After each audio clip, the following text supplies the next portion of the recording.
নমস্কার বন্ধুরা, astro news অভি YouTube চ্যানেলে আপনাদের সকলকে জানাই স্বাগত। আজকের ভিডিওতে আমরা জানব বৃহস্পতি গ্রহের প্রধান রত্ন পোকরাজ সম্পর্কে। পোকরাজ ধারণ করলে কি কি উপকার পাওয়া যায়, কারাই রত্ন ধারণ করতে পারেন, কবে কিভাবে ধারণ করবেন এবং কি কি সতর্কতা অবশ্যই মেনে চলতে হবে, সব কিছুই আমরা জানব আজকের এই ভিডিওতে। তাই ভিডিওটি শেষ পর্যন্ত অবশ্যই দেখবেন। জ্যোতিষশাস্ত্রে বৃহস্পতি গ্রহকে জ্ঞান, শিক্ষা, ধর্ম, ভাগ্য, বিবাহ, সন্তান, অর্থ, সম্মান এবং আধ্যাত্মিক উন্নতির কারক গ্রহ হিসেবে বিবেচনা করা হয়।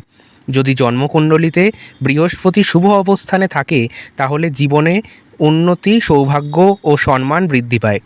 কিন্তু বৃহস্পতি দুর্বল হলে জীবনে নানা বাধা, আর্থিক সমস্যা, শিক্ষায় বিঘ্ন এবং বিবাহে বিলম্ব দেখা দিতে পারে।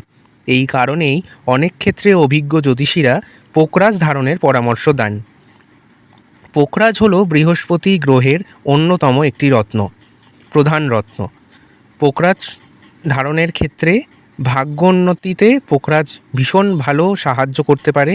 জাতক জাতিকাদের ভাগ্য উন্নতিতে পোকরাজকে সৌভাগ্যের রত্ন হিসাবে বলা হয়। এটি শুভ সুযোগ ও জীবনের অগ্রগতিতে সহায়ক বলে মনে করা হয়। অর্থনৈতিক উন্নতি, চাকরি, ব্যবসা এবং আর্থিক স্থিতিশীলতায় ইতিবাচক প্রভাব ফেলতে পারে এই পোকরাজ।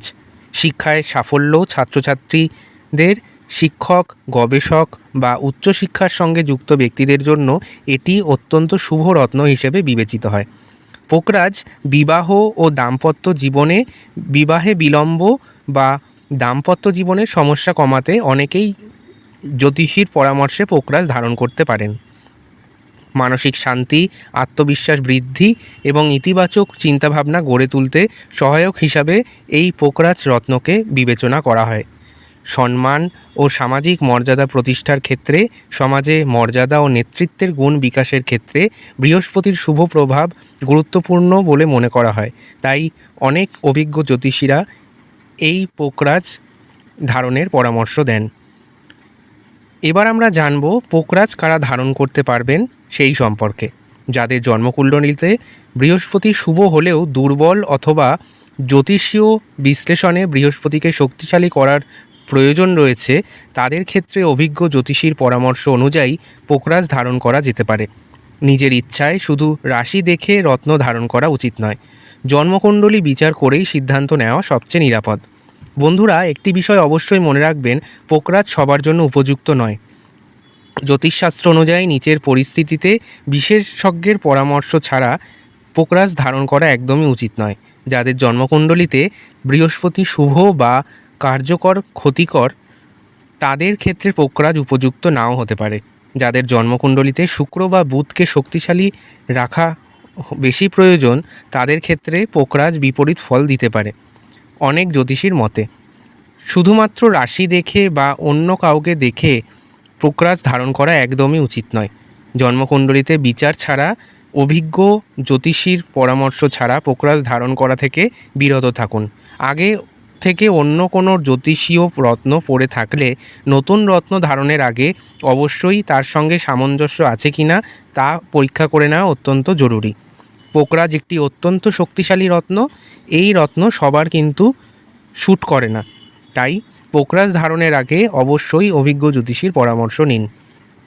পোকরাজ বিভিন্ন ধরনের হয়, যেমন সিলোনিস পোকরাজ, যেটা কিনা শ্রীলঙ্কার পোকরাজ বিশ্বের অন্যতম সেরা হিসাবে বিবেচিত হয়। এর রং হালকা হলুদ বা লেমন কালারের হতে পারে। সোনালি হলুদও হয়, কিন্তু এর স্বচ্ছতা বেশি এবং জ্যোতিষশাস্ত্রে এটি অত্যন্ত জনপ্রিয়। এরপরেই যে পোকরাজ আসে সেটি হলো ব্যাংকক পোকরাজ। থাইল্যান্ডে কাটা এবং পালিশ করা পোকরাজ বাজারে ব্যাংকক পোকরাজ নামে পরিচিত। এগুলোর রং সাধারণত গাঢ় হলুদ বা সোনালি রঙের হয়। এছাড়াও আরও কিছু পোকরাজ আছে, যেমন মাদাগাস্কারের ইয়েলো সাফায়ার উন্নত মানের এবং সাম্প্রতিক কিছু দিন ধরে এই পোকরাজও আন্তর্জাতিক বাজারে প্রচুর চাহিদা বিস্তার করেছে। এছাড়াও অস্ট্রেলিয়াতেও কিছু ভালো মানের হলুদ সাফায়ার পাওয়া যায়, তবে এর জ্যোতিষশাস্ত্রে তুলনামূলকভাবে ব্যবহার কম হয়। এছাড়াও ভারতের কিছু অঞ্চলে এই পোকরাজ পাওয়া যায়, তবে তার ব্যবহার একদমই সীমিত মাত্র। বিশ্বের বিভিন্ন দেশে পোকরাজের খনি রয়েছে। বিশ্বের সেরা মানের পোকরাজ কেবলমাত্র শ্রীলঙ্কাতেই পাওয়া যায়। সিলোনিস পোকরাজ সবথেকে ভালো কোয়ালিটির মনে করা হয়। এরপরে ব্যাংকক পোকরাজ আছে, যা থাইল্যান্ডে কাটা এবং পালিশ শিল্পের জন্য সুপরিচিত। আসল পোকরাজ প্রাকৃতিক পোকরাজ সাধারণত স্বচ্ছ ও উজ্জ্বল হয়। এতে হালকা প্রাকৃতিক অন্তর্ভুক্তি থাকতে পারে, যাকে ইলিউশন বলে, যা একেবারে স্বাভাবিক। অতিরিক্ত উজ্জ্বল বা অস্বাভাবিকভাবে নিখুঁত পাথর হলে তা কৃত্রিম হওয়ার সম্ভাবনা থাকে। সবসময় lab certified yellow Sapphire natural কিনুন। জ্যোতিষশাস্ত্রে প্রাকৃতিক ও অপরিশোধিত পোকরাজকেই বেশি গুরুত্ব দেওয়া হয়। পোকরাজ ধারণের নিয়ম হলো বৃহস্পতিবার দিন পোকরাজকে ধারণ করতে হয় এবং তা সূর্যোদয়ের পরে ধারণ করতে হয় যে কোনো সময়। এছাড়া এই পোকরাজ সাধারণত সোনা ধাতুতে বাঁধিয়ে ধারণ করা হয় ডান হাতের তর্জনী আঙ্গুলে। সাথে ধারণের আগে গঙ্গাজল বা কাঁচা দুধ দিয়ে বৃহস্পতি মন্ত্র জপ করে ধারণ করতে হয়। ওং গ্রাং গ্রিং গ্রৌং স গুরবে নম, এই মন্ত্রটি 108 বার জপ করে এই রত্ন ধারণ করলে অনেক শুভ ফল মিলতে পারে। তবে সব মানুষের জন্য মনে রাখবেন, পোকরাজ রত্ন নয়। ভুল রত্ন ধারণ করলে উপকারের পরিবর্তে সমস্যা দেখা দিতে পারে। জ্যোতিষশাস্ত্রে এমনই উল্লেখ রয়েছে। তাই অবশ্যই একজন অভিজ্ঞ জ্যোতিষীর মাধ্যমে জন্মকুণ্ডলী বিচার করে তারপরই রত্ন ধারণ করুন। বন্ধুরা, মনে রাখবেন, রত্ন জ্যোতিষশাস্ত্রে একটি সহায়ক প্রতিকার হিসেবে বিবেচিত হয়। এটি জীবনের সব সমস্যার নিশ্চিত সমাধান নয়। সঠিক পরিশ্রম, ইতিবাচক মনোভাব এবং সঠিক সিদ্ধান্তই সাফল্যের মূল চাবিকাঠি।